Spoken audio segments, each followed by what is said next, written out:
గుంటూరు జిల్లా హిందూ కాలేజీ సెంటర్లో జంతర్ మంతర్ దగ్గర నిరసన చేస్తున్న విద్యార్థులకు సంఘీభావం తెలుపుతూ విద్యార్థి సంఘాలు నిరసన చేశారు. నీట్ పేపర్ లీకేజ్పై జంతర్ మంతర్ దగ్గర విద్యార్థులు శాంతియుతంగా నిరసన చేస్తుంటే వారిపై పోలీసులు లాఠీచార్జ్ చేయడం దారుణమన్నారు. ఇక నీట్ పేపర్ లీకేజ్ వలన ఎంతోమంది విద్యార్థులు ఆత్మహత్యలు చేసుకున్నారని విద్యార్థి సంఘం నాయకులు తెలిపారు. దానికి కేంద్ర విద్యాశాఖ మంత్రి ధర్మేంద్ర ప్రధాన్ బాధ్యత వహిస్తూ రాజీనామా చేయాలని డిమాండ్ చేశారు.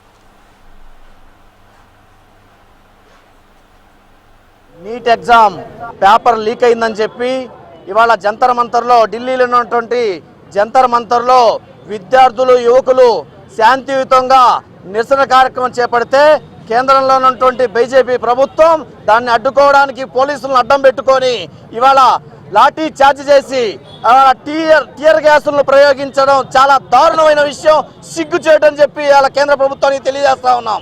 ఇవాళ శాంతియుతంగా ధర్నా చేసే బాధ్యత ఈ దేశంలో ప్రజాస్వామ్యంలో ఉందని చెప్పి తెలియజేస్తా ఉన్నాం. అంతేకాదు ఇవాళ నీట్ పేపర్ లీకేజీకి ధర్మేంద్ర ప్రధాన్ రాజీనామా చేయాలని చెప్పి దాడికి ప్రయత్నించినటువంటి కేంద్ర హోంశాఖ మంత్రి అమిత్ షా కూడా రాజీనామా చేయాలని చెప్పి, అలాగే నరేంద్ర మోడీ యువకులకు విద్యార్థి లోకానికి క్షమాపణ చెప్పాలని చెప్పి డిమాండ్ చేస్తా ఉన్నాం.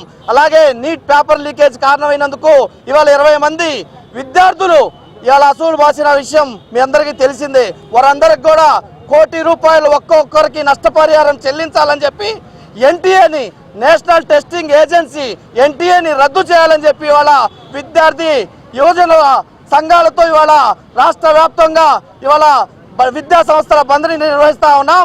దీనికి విద్యార్థులు యువకులే కాకుండా ప్రజలందరూ కూడా మద్దతు తెలపాలని చెప్పి మేము కోరుతా ఉన్నాం.